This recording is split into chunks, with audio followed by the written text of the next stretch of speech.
ನಮಸ್ತೆ ಸ್ನೇಹಿತರೆ, ಇದು ಒಂದು ಪರ್ಲ್ ನೆಕ್ಲೆಸ್ಸು. ನನಗೆ ಈ ರೀತಿ ಒಂದು ನೆಕ್ಲೆಸ್ ಬೇಕಿತ್ತು ಅಂತ ನಾನು ಬುಕ್ ಮಾಡಿದ್ದು. ಇದನ್ನು ಅಮೆಝಾನಲ್ಲಿ ಬುಕ್ ಮಾಡಿದ್ದು. ಇದರಲ್ಲಿ ಮೊದಲು ಇದು ಡಿ ಪರ್ಲ್ಸ್ ಅಂತ, ಇದರಲ್ಲಿ ಮೊದಲು ಸರ್ಟಿಫಿಕೇಶನ್ ಕೊಟ್ಟಿರ್ತಾರೆ. ಪ್ಯಾಕೇಜಿಂಗ್ ಈ ರೀತಿ ಇದೆ. ಇದು ಎಗ್ ಶೇಪ್ ಅಲ್ಲಿರುವಂಥ ಪರ್ಲು.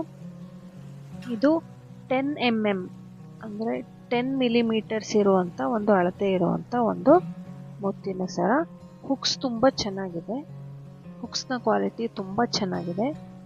ಮತ್ತು ಇದು ಒರಿಜಿನಲ್ ಫ್ರೆಶ್ ವಾಟರ್ ಪರ್ಲು. ಮತ್ತು ನ್ಯಾಚುರಲ್ ಪರ್ಲು, ಪ್ಲಾಸ್ಟಿಕ್ದಲ್ಲ.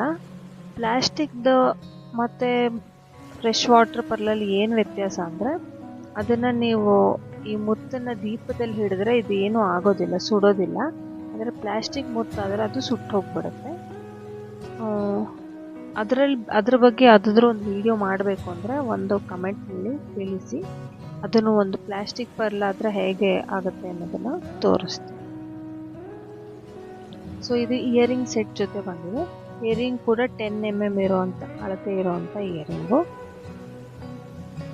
ಸೊ ಈ ವಿಡಿಯೋ ನಿಮಗೆ ಹೆಲ್ಪ್ಫುಲ್ ಆಗಿದ್ದರೆ ಚಾನಲ್ನ ಸಬ್ಸ್ಕ್ರೈಬ್ ಮಾಡಿ, ವಿಡಿಯೋನ ಲೈಕ್ ಮಾಡಿ, ಶೇರ್ ಮಾಡಿ, ಬೆಲ್ ಐಕಾನ್ ಕ್ಲಿಕ್ ಮಾಡೋದಕ್ಕೆ ಮರಿಬೇಡಿ. Thank you so much for watching.